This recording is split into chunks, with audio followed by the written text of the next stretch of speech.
Hello, neighbor. To borrow from one of the iconic people in television, children's television. I am making this video because I wanted to add something to the blog post that you more than likely saw, which led you here. The first video was before you call the police on your neighbors, and the follow-up is after you call the police on your neighbors. If you haven't read the post, I'll give you a little bit of background. Recently, a neighbor who I cannot identify, I don't know who they are, decided to call the police when they saw my dog, a Siberian Husky, out in the snow and out in the backyard, just kind of hanging out in the snow. I will say that I don't know the person's story. I don't know what their thoughts were. I don't know who they are. I don't know what they look like. I don't know anything about them. All I know is that they made a decision to call the police. And I personally felt that that was not necessary because knowing myself, I feel that any one of my neighbors could have knocked on the door, and if they had some concern about my dog, they could ask. That person didn't feel that way, and so here we are now. One of the things that I'm going to share with you first and foremost, just to give you a little bit of an awareness of how I experienced the police showing up. I'm one of few Black people in this area. So when I was sitting at the window that I'm recording this from, and I saw the police rolling in front of the house slowly, it reminded me of another time that I saw the police rolling in front of this house slowly, which was when some of my friends were sitting outside. They were waiting for me. They're Black. And I did come home when I realized that they were here sooner than I thought they would be. I rushed home because I honestly thought someone might see them just sitting outside and call the police. And so I got home, they got in the house, and a couple minutes later, I saw the police roll past really slowly. Is it coincidence? Maybe, but there's no way for me to know that either. But that did flash through my mind as I saw the police rolling in front of my house this time.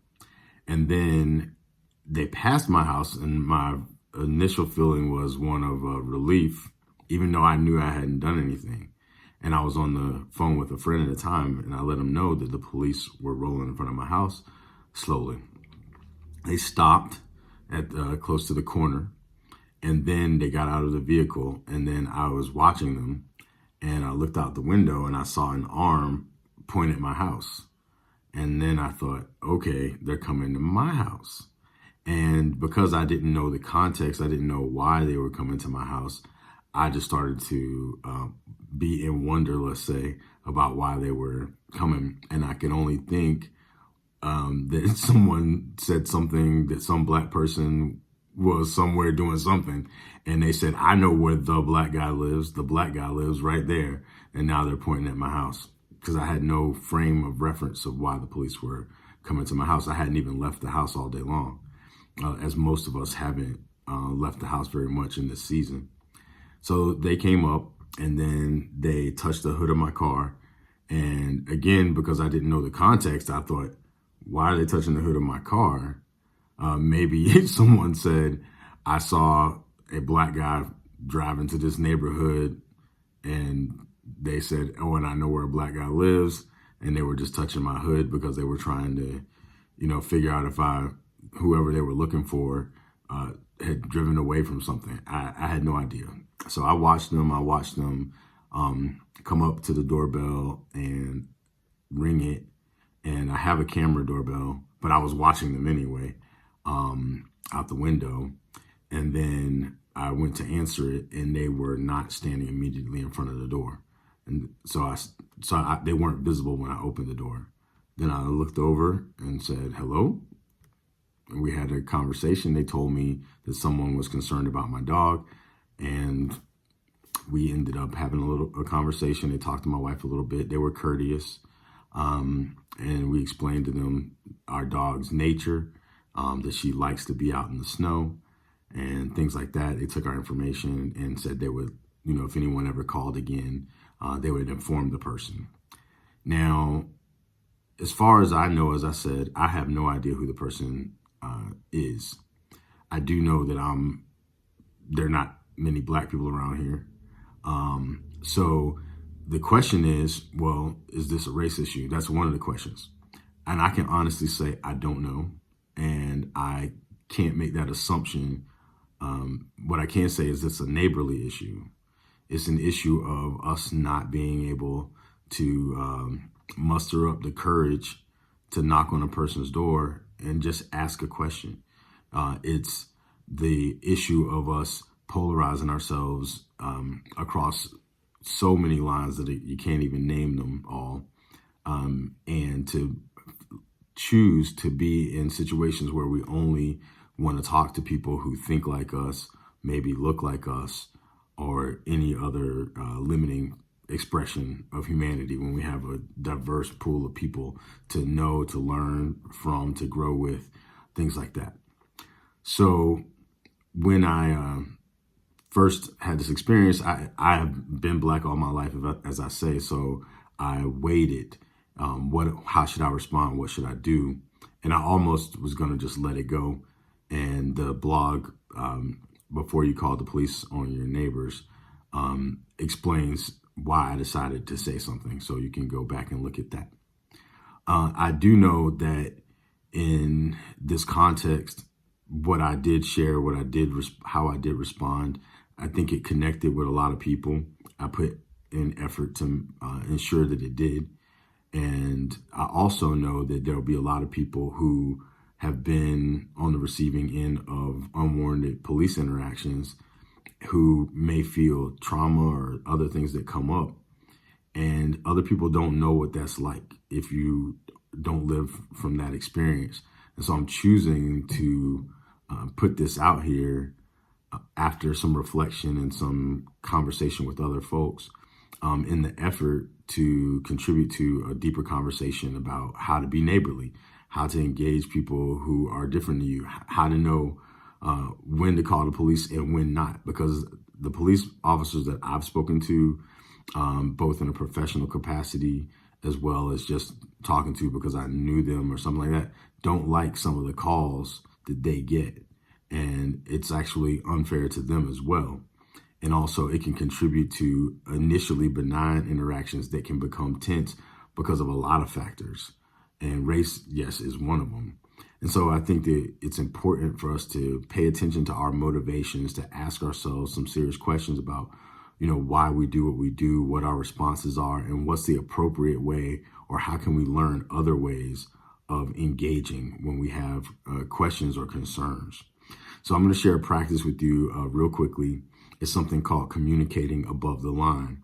I learned the articulation of it, the words for it, from my friend Marshall Thurber, who is a good neighbor. He's not my neighbor in the sense that he lives in my neighborhood, but I'm going to tell you a quick story about how I met Marshall. I met Marshall 8 years ago. I was on a road trip with my family and my dog that I referred to in the initial blog post. And we had been basically car camping from Massachusetts to Vancouver, Canada. We stayed in some hotels and things like that, but barely. And I didn't grow up camping, so I was at the end of my camping capacity at this point. But we were going to do it because of budgetary reasons. And we decided to stop in a place in Utah, Park City, Utah. And my daughter had asked for some ice cream. So we decided to stop and get some ice cream. After we parked, I got out of the car and I saw this older white gentleman walking. And I'll be honest with you, something in my soul said, you should talk to that guy. And I thought to myself, why would I talk to him? And if I did talk to him, how would I even bring up a conversation? I'm not going to say, hey, man, something in my soul told me I should talk to you. So I just really didn't think I was going to talk to him. And then Journey, our dog, jumped out the back of our pickup truck and went toward him. And he was like, what a lovely dog. What's her name? Told him her name. He was like, oh, I see you guys are from Massachusetts. I'm from New England as well, originally. What brings you here? We told him. He said, where are you staying? And you're staying in Park City? He said, no, we're going to camp in the National Forest somewhere around here. And without hesitation, he said, why don't you stay in my house? I live by myself. I have plenty of room. You can take a shower, blah, blah, blah. And I instantly said, okay, sounds good. My wife and child hadn't even gotten out of the car yet. And my wife comes out and she goes, excuse me? And I said, oh, this guy just said we could stay at his house tonight. And I know she thought I was like off my rocker. And I said, she said, she had that little stutter of like, what is Pedro getting us into? But I had prayed and felt before we ever got there, and just felt this feeling like I wish that at the time we had a really small apartment. And I said, I wish that I had a larger place so if anybody was ever passing through town, they could stay at our place. And I said that because I didn't really care where I lived until I was driving cross country and wished I had some place to stay. And I had said that. And then out of nowhere, this person tells me, I have a big house. I have a place for you to stay. So I took him up on the offer. He's a great person. We stayed friends to this day. I just talked to him a couple of days ago. I even talked to him about this situation. And he also was a person that taught corporate classes on different theories and different things based off of some teachings of Buckminster Fuller and Alan Deming and things like that. You can look those people up if you like. And one of the concepts he talked about, which is something I had been practicing but didn't know the words for, was communicating above the line. And I'm going to show you this little piece of paper here. And you can see above the line is responsibility. Below the line is shame, blame, and justification. So when you communicate above the line, you basically take responsibility for your role in whatever transpires. And it's not meaning that it's your fault. It's not meaning that you caused it. It's meaning that you have a level of power in your interactions. And if you use shame, blame, or justification, you're, for lack of a better expression, basically allowing your power to be diminished in the conversation. But if you come from a place of responsibility, you say, well, say someone says something to you that's offensive, you say, when I hear what you said, I take it this way. And then you have to check in with yourself of where that motivation is coming from. Where is that responsibility coming from? And you live into it. And that's what I do. So in the case, to the best of my degree, obviously I fail sometimes. So in this case, what I chose to do was I chose to communicate above the line in terms of how to respond to this situation with the neighbor calling the police. Because the fact of the matter is, because I didn't know who called the police and I couldn't have a conversation with them directly, when I walked outside with my dog, I started wondering, who was it? And I'm walking through the neighborhood with my dog. I'm walking with my child and pushing her in the stroller. And the whole time I was thinking, I wonder who it was. I wonder what they think. And I couldn't enjoy the place where I pay mortgage to live because someone made a decision that they might not even be thinking about how it affected me. Maybe their only thought was, I see a dog laying in the snow and I don't think that's right, but I don't know who lives there, so I'm calling the police. I don't think that's the best way to handle things, but that might be where that person's coming from. I accept that. So I had to respond the best way that I could for myself and for my family and for my dog who wants to go outside when it's snow. And so I had to respond, which is I did. First, for myself, I wrote the blog to get my own feelings out because I had to take care of myself before I can take care of anybody else. And then secondly, I chose to, after interacting with my spiritual director, a person in the neighborhood who I'm friends with, and a couple other people, and I talked it out. And I decided that I would make the post on Facebook, which is reasonably benign. But what I did is I took responsibility and said, okay, maybe the people don't know who I am. They don't know anything about me. Maybe they're a nervous person. They're afraid to knock on somebody's door, regardless of who the person is. I'm going to remedy that by introducing myself, because I had thought about it in the past and I hadn't done it. And when we were starting to put Journey outside, I said to my wife, I think somebody will see her out there and get nervous and call the police because of my own experiences. She didn't think that would happen. Obviously, it did happen. And I thought at that time when I expressed that concern that perhaps I should put a sign on the fence saying, my dog likes hanging out in the snow, don't call the cops. And could also have put something on our Facebook page saying, hey, if you see my dog laying out in the snow, she really likes it. She's 15 years old. I'll let her do what she wants to do right now. She's like 100 dog years. I didn't do that. I don't think it's my fault that the people called the police, but I, with communicating above the line, decided to go back, remedy that, answer the question, who's this dog, whose dog is it, and why is this dog in the snow? Now, if anyone sees that and they choose to call the police after that, then I can say, okay, here's the issue. You still call the police. You know I'm Black. You now know how I'm experiencing this, and you know my dog situation, and you still chose to call the police. I hope that doesn't happen. I hope that what I've seen from the community so far is support, other people sharing their dog stories, their stories of neighbors calling the police on them, and they are not Black. So that's an issue. And I'm sharing this now because I was asked if I could share it more widely, and initially I didn't want to. But given the fact that there is very little representation of people who look like me in this area, I thought it's important to go ahead and do that and let people know that even if you don't think anything about it, think twice about calling the neighbors on, or calling the police on your neighbors, Black or otherwise, if it doesn't warrant it. But especially if you're calling on a person of color in these days, with so many people in this area expressing that they want to be more open and all these other things, then this is something to consider. And also it puts the police officers in an awkward situation as well, because if they themselves don't feel that it's warranted, but they're being compelled to address the issue from someone with, let's say, a level of aggression, let's say, that gets transferred.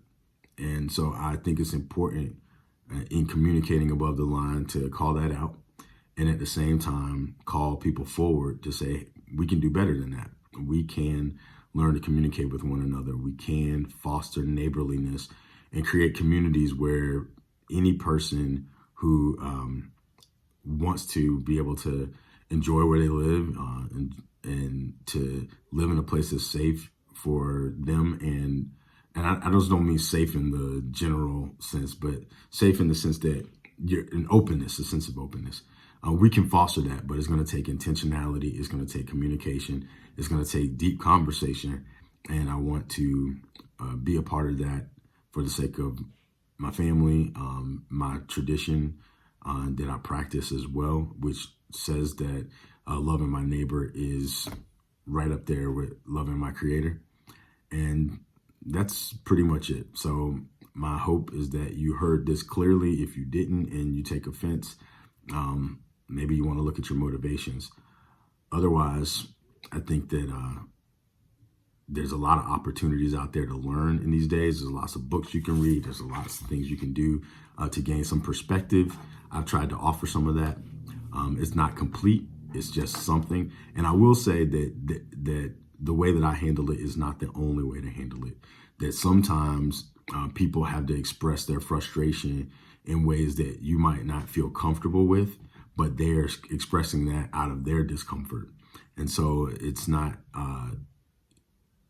I feel that it takes you have to have a deeper level of compassion sometimes to understand where people are coming from. And that sometimes you have to be able to hold that discomfort to learn. And one of my friends, Eduardo Bonilla Silva, who he wrote a book on this called Racism Without Racists, actually. And he talks about the pedagogy of discomfort. And so I think that we have to learn more about the pedagogy of discomfort if we're ever going to create the communities that we say that we want. So hopefully this serves you. There's lots of other things that you can learn out there, and I hope you take the chance to do it. Peace to all of you.